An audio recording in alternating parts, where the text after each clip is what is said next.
In the previous two episodes of my Class 390, a history series, we looked at how Alstom were developing a state-of-the-art tilting train, the Class 390 Pendolino, the first tilting train in Britain since the 1980s. As well as this, we looked at the construction of the Pendolinos, the training of staff, and the provisions put in place in case of a unit failure. In the third and final episode, I will discuss how Virgin operated the 390s, the marketing and brand image Virgin used, as well as looking at how the Pendolino saved hundreds of lives at Grayrigg. I will also look at how the 390s run today, what Avanti West Coast have done to the Pendolinos, and their futures as the flagship unit of the West Coast Main Line. So join me in episode 3 of the Class 390 Pendolino, a history, the operation of the Class 390s.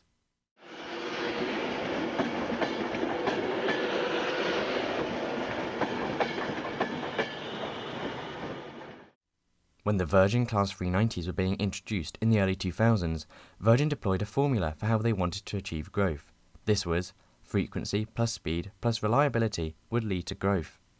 Virgin planned to introduce the full Pendolino timetable in September 2004.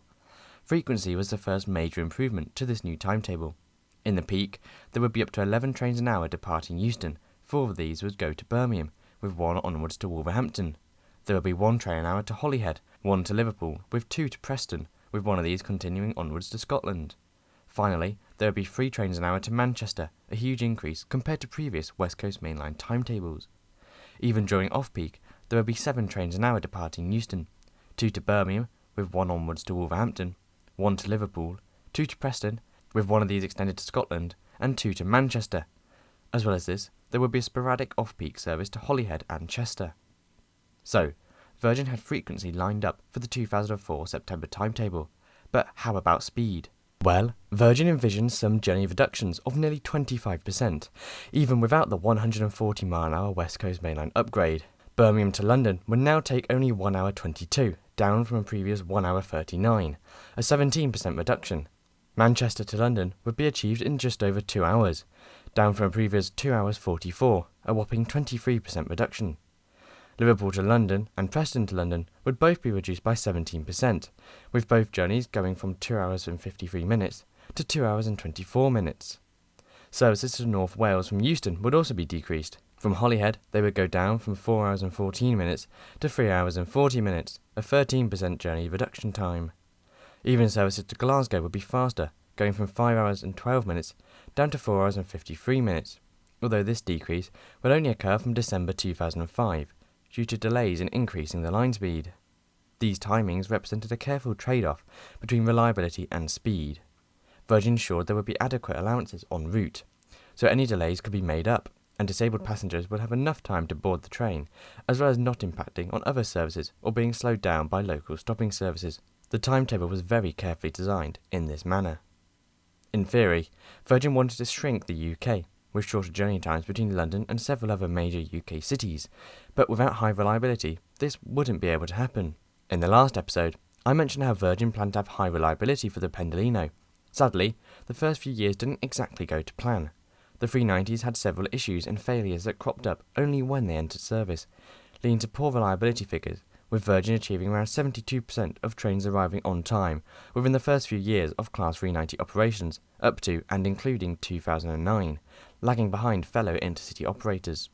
Several major reliability issues arose, which led to Virgin rehiring several Class 87s back into their fleet to cover for the poor Pendolino performance, despite Virgin retiring the Class 87s and handing them back to GBRF just a week prior. Luckily for Virgin though, these hiccups were eventually resolved and didn't have a damaging impact on the Pendolino's introduction, partially thanks to their incredible marketing. Virgin claimed that the Pendolino would be the biggest single improvement in intercity services, and oh boy would they ensure that that message got out to the public. Virgin publicised the new Pendolinos at stations, on trains, and on TV. Virgin's Fly to London and Don't Go Zombie, Go Virgin campaigns promoted the Pendolino, whilst their A New Beginning TV advert was certainly a memorable one, with the plot revolving around a pregnant lady on board the Pendolino, and other passengers coming to her assistance. It definitely succeeded in getting the word out about the 390. Many other marketing strategies were chosen, including a carefully controlled staff recruitment system, to ensure only the best, most friendly and polite staff were hired. Customer service staff were put through 5 weeks of intensive training for new recruits, with existing staff spending 2 weeks on board the new units. Virgin wanted to have the best customer service and the best on-board service, and they would certainly try their best.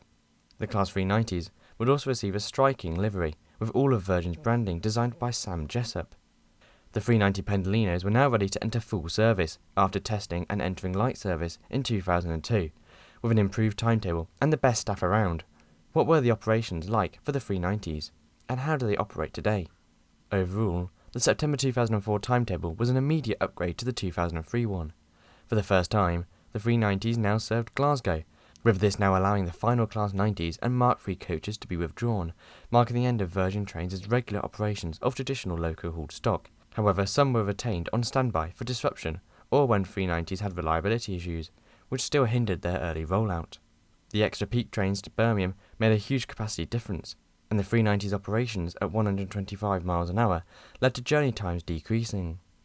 However, Virgin did not make the most out of the Pendolino, with services to Glasgow being pretty slow due to strange calling patterns. For instance, off-peak services called at 3 other stations out of Euston before reaching Warrington, adding unnecessary stops for a service that was deemed to be an intercity express diagram. Liverpool services typically stopped twice out of Euston before reaching Stafford, once again slowing services down.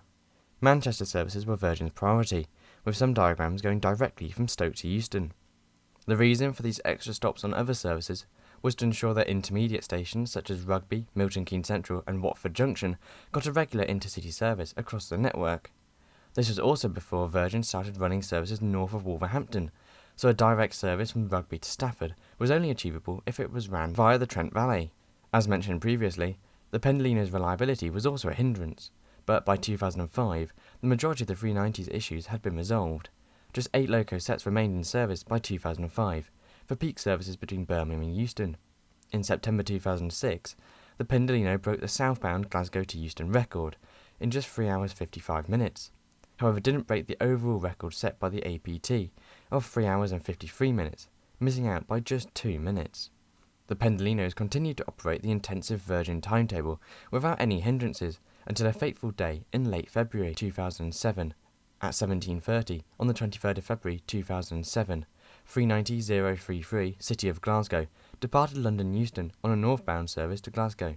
Just north of Oxenholme Lake District Station in the small village of Grayrigg, at 8:15 in the evening, the Pendolino ran over a faulty set of points just after Docker Viaduct.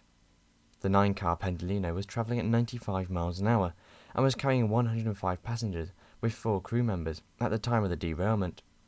The train swayed violently as the first coach left the rails, sliding down an embankment. The second carriage jackknifed against the back of the first, forcing the first all the way down the embankment, eventually turning 180 degrees facing the opposite way of travel. The last 7 coaches derailed, with 6 ending up in a nearby field. In the resulting aftermath, 500 rescuers, along with 12 ambulances, several fire engines and rescue helicopters attended the scene. Heavy rain and the dark hindered the rescue operation, with access to the site incredibly difficult. It was only in the morning that the full accident could be seen. The front 5 carriages, all standard class, were by far the worst affected. The rear carriages were in better condition, with the very rear driving carriage still upright on the ballast. Thanks to the Pendolino's incredible build quality and design, the damage was only confined to the crumple zones at the carriage ends, with carriage structure being mostly maintained and window damage limited. The lighting in 4 coaches did fail after derailment, leading to a difficult evacuation, with the front 2 coaches being the worst affected in the crash. Overall, just 1 death was recorded, an 84-year-old from Glasgow. However, 89 were injured, accounting for over 80% of the people on board. Virgin's founder and CEO, Richard Branson, visited the site the day after the incident, calling driver Ian Black a hero for remaining seated and attempting to slow the train down before impact. He also praised local farmers who assisted the emergency workers. Finally, Branson commented on how pivotal the Pendolino was to limiting the death toll, with him comparing the train to a tank. If the train was formed of older Mark II or Mark III carriages, Branson predicted the number of injuries and mortalities would have been horrendous. The overall cause of the accident was a failed stretcher bar arrangement at Ladbridge Point's crossover, with all 3 bars being faulty in some aspect. A safety inspection of the bar arrangement 5 days prior had not taken place as it should have, with Network Rail being found guilty of not providing sufficient safety standards and being fined over £4 million, whilst taking full responsibility for the crash. The line reopened under a month later, in March, with speeds restricted to 50 miles an hour at the crash site. Overall, the crash proved the Pendolinos were incredibly designed units, credited for saving many lives.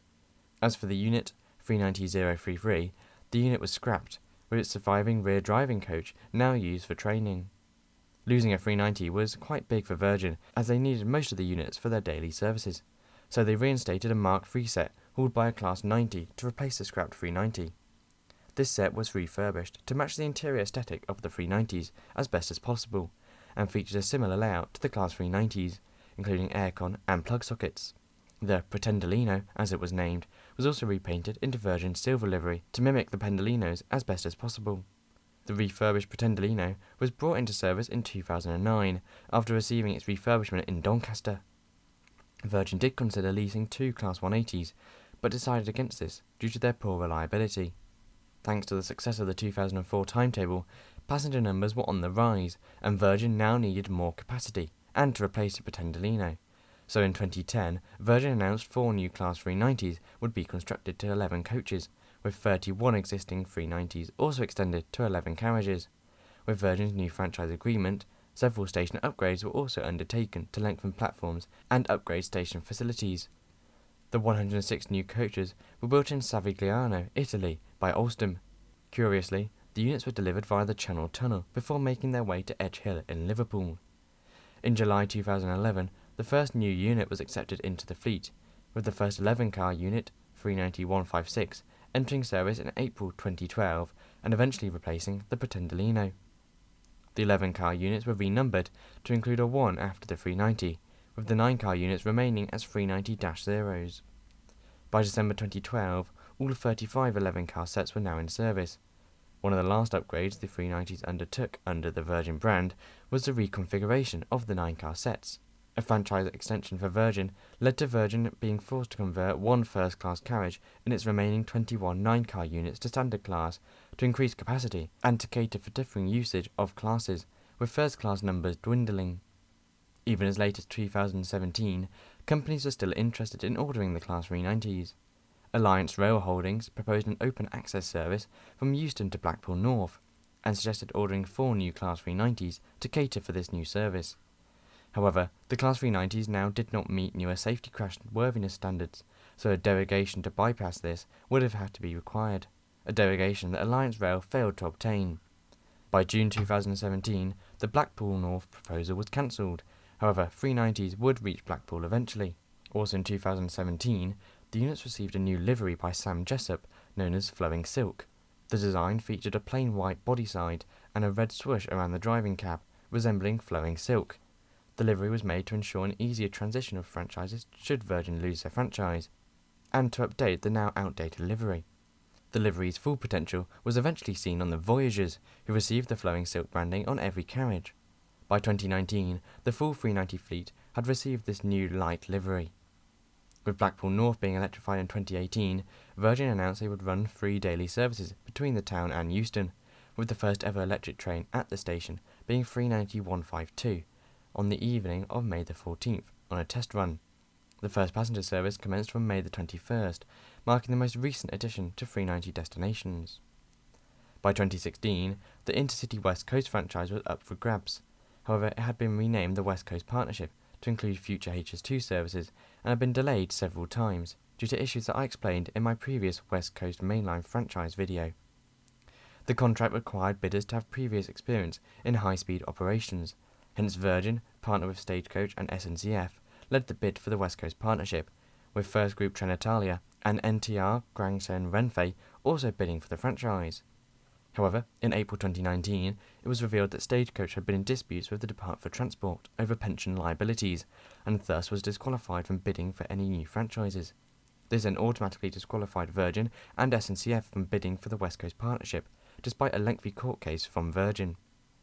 In August 2019, First Trenitalia won the franchise for the West Coast Partnership, commencing in December 2019, ending over 22 years of Virgin Trains operations, and 17 years of Class 390 operations under the Virgin brand name. The new operator, Avanti West Coast, inherited all the Class 390s in a plain white livery, just months after they received the flowing silk livery. Eventually, the units were fully repainted into a new Avanti livery, adorning a palette of blues, greens and greys. From 2021 to 2024, Avanti refurbished all 56 of the 390s with major interior modifications. Brand new seats, carpets, lights, plug sockets and luggage spaces were installed, whilst a vestibule refurbishment had also been undertaken. As well as this, one first-class coach in each of the 35 11-car units has been converted to standard class to increase capacity, whilst standard premium has also been introduced on the 390s. The refurbishment was the largest single-class refurbishment in the UK's history, costing £117 million, with the work being undertaken at Widnes by Alstom. By the end of 2023, all 11-car units had been refurbished, and the last unit was rolled out in August 2024. If we're talking about 390 fleet modifications since Avanti took over the contract, I can't fail to mention 390-119 Progress and 390-121 Opportunity, with both units receiving striking new liveries to reflect the celebration of Pride and to promote the global climate crisis. In June 2021, Avanti attempted to break the APT's speed record from Euston to Glasgow once and for all. Unfortunately, they missed the record by a mere 20 seconds, although they were 1 second faster than the previous 2006 attempt. With that then, we're now on to the present day. The 390s are still ploughing their trade along the West Coast main line, ferrying thousands of passengers each day along one of Europe's busiest main lines. The 390s have recently been joined by the Class 805 bimotor Veros, and will soon be joined by the similar Class 807 electric units, with the Voyagers being withdrawn. As for the future of these incredible Pendolino units, well, they will certainly be around for years to come. Their refurbishment solidifies their role on the West Coast main line, with the units only around 20 years old. Personally, I would expect to see the 390s remain on the network for at least another 10 to 15 years, and possibly longer. But since their introduction, what have the industry learnt about the Pendolino? The fact that it is vitally important to have a plan. Virgin were crystal clear over what they wanted, and negotiated professionally to create the best team a project like this could need. Of course, cooperation is key. There is one infrastructure network, and everyone's trains have to use it. That network must communicate with all the train operators. At the beginning of the project, cooperation with people was poor. Railtrack, Alstom, Bombardier, and even Virgin all had differing visions and needs, and tended to favour themselves over the project as a whole, writing contracts with an eye to future legislations when problems arose, rather than working together to stop those problems from occurring. This, in turn, led to the Railtrack PEG2 contract collapse and the liquidation of the company as a whole, with the 140 miles an hour aspirations never delivered. Virgin split their team into contract and delivery teams, allowing joint project teams to be formed on specific issues, with the teams meeting to sort out any contractual issues. A commercial team also helped with this. There was a whole separate group constructed for the development of the TAS tilting system, whilst Virgin brought all 5 contracting companies together, meeting monthly for 3 years, to discuss progress and problems over this new system. One huge success with the 390 construction was the Pendolino Intertraffic, or PIT, meetings, bringing together Network Rail, Virgin, the Strategic Rail Authority and Alstom weekly on a Tuesday.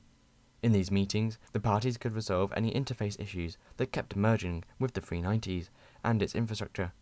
The task group and PIT meetings were all non-contractual, allowing for an effective joint project. Overall then, in this series, we've discovered how the 390 Pendolino transformed travel on the West Coast main line, reducing journey times and increasing frequency. We've looked at how the technical aspects of these units and the state-of-the-art interiors has led to the quality of travel hugely increasing. We've also seen how Virgin marketed the units, as well as how Virgin dealt with breakdowns of the 390s. We also looked at how Virgin worked together as a team to deliver the 390s on time, and how Avanti have developed the 390s fit for the future. Thank you so much for watching this 3-part series, and special thanks to my first-class members Callum Martin Bell and Crispin McKee, as well as my business zone members Andrew Bowen, Anthony Harris, Anthony James Moore, ARK, Conor Greig, Craig Mitchell 43, Gordon Walker, Jay Deco, Lewis C21 and NJTE. You can get your name on this list from as little as £2.99 a month and help me to make my videos. I really do appreciate it, thank you. Also, thanks to everyone that's let me use their footage for today's video. You can find their channels in the description or pinned comment. I'll leave you with a quote from one of the managers of the 390 delivery project. I believe that we have found the train which will inspire confidence in intercity rail travel in the 21st century and beyond. Goodbye.